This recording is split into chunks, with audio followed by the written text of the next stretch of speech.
Hello everyone, this is CS Anchal Agarwal and welcome back to my channel. आज हमारे law की knowledge के series में ये सेकंड वीडियो है। आई होप आपको फर्स्ट वीडियो थोड़ी सी तो अच्छी लगी होगी। तो आज हम नेक्स्ट वीडियो की तरफ चलते हैं और आज हम सीखेंगे कि किसी भी एक्ट के सेक्शंस को हम किस तरह से पढ़ते हैं। जब भी हम अपना लॉ पढ़ते हैं, चाहे आपने जैसे फॉर एग्जांपल कंपनीज एक्ट देखा होगा, आपने जैसे मैंने पिछली बार दिखाया था राइट टू इन्फॉर्मेशन एक्ट है, इनकम टैक्स एक्ट है, बहुत सारे हमारे एक्ट है हम हमारे पास आ गए हैं। वो बेयर एक्ट में भी है, उसके साथ हमारी रूल्स एंड रेगुलेशंस भी होती है। बट द थिंग इज कि उसके अंदर क्या लिखा है, उसको पढ़ने का एक फॉर्मूला है, एक पैटर्न है। ये नहीं है कि उसकी ट्रांसलेशन कर दी और वो आपने, इसका मतलब ये हो गया कि आप लॉ में एफिशिएंट हो गए। ट्रांसलेशन नहीं करना होता है लीगल मैन को, उसका मतलब समझना होता है। उसके पैटर्न को फॉलो करते हुए, इंटरप्रिटेशन के पैटर्न को फॉलो करते हुए हमें सेक्शंस को पढ़ना होता है। कई लोगों को तो सेक्शंस पढ़ना ही नहीं आता, यही नहीं पता होता कि सेक्शन के बाद सब सेक्शन आता है, कहाँ क्लॉज बोलते हैं, कहाँ सब क्लॉज बोलते हैं, डेफिनेशनल सेक्शन को किस तरह से बोला जाता है। बहुत लोग मिस प्रोनाउंस करते हैं, गलत बोलते हैं अगर आई ब्लंटली से। तो आज हम पढ़ेंगे सेक्शंस को किस तरह से पढ़ा जाता है। फॉर एग्जांपल, अगर मैंने कोई सा भी एक रफली एग्जांपल ले लेते हैं, जैसे मैंने लिया सेक्शन 4 लिया और उसके आगे लिखा है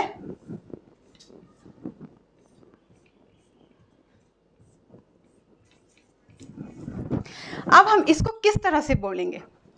देखिए, जब भी किसी एक्ट का सेक्शन दिया होता है, पहली बात तो एक्ट में बता दूं, सेक्शन को हिंदी में आप बोलते होंगे धारा।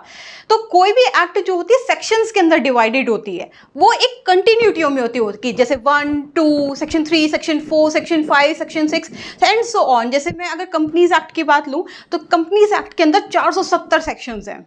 तो वो एक कंटिन्यूटी प्रोसेस है जिससे पूरा कंपनी गवर्न होती है। उसके ऊपर लगने वाले जो भी रेगुलेशंस है, प्रोविजन बनाए हैं लीगल मैन में, वो गिवन होती हैं। तो जैसे मैंने सेक्शन 4 लिया, उसके आगे 1 लिखा है, 2 लिखा है, A लिखा। अब इसका मतलब क्या होता है? जो ये फर्स्ट होता है इसे हम बोलते हैं section. This is section 4।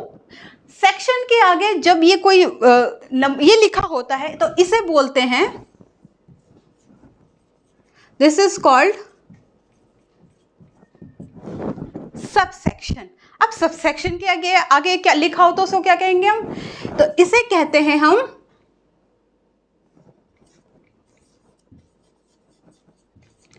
Close. और क्लोज के आगे कुछ और लिखा हो तो इसे कहते हैं हम सब क्लॉज। ये रूल है किसी भी सेक्शन को पढ़ने का।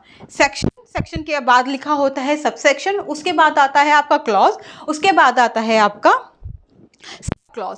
अब इसके आगे भी लिखा हो सकता है, तो बताओ क्या लिखा होगा इसके आगे? जब भी एक्ट में लिखा होगा तो वो लिखा होगा प्रोवाइडेड दैट। अब इसका क्या मतलब होता है वो हम आगे की जब भी लॉ पढ़ेंगे तो वो हम सीखेंगे इसका क्या मतलब होता है। बट सब क्लॉज के बाद जब लिखा होता है तो लिखा होता है प्रोवाइडेड दैट। अब क्या इसके आगे भी लिखा हो सकता है? हाँ, उसमें क्या लिखा हो सकता है? इसके आगे लिखा हो सकता है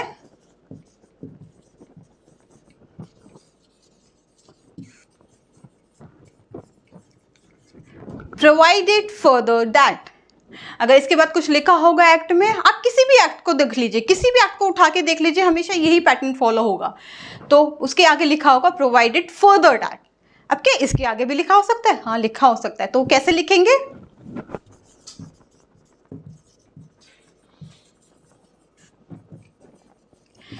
प्रोवाइडेड ऑल्सो दैट। क्या इसके आगे भी लिखा हो सकता है? हाँ, हो सकता है, लेकिन फिर वो बस अब यही लिखा होगा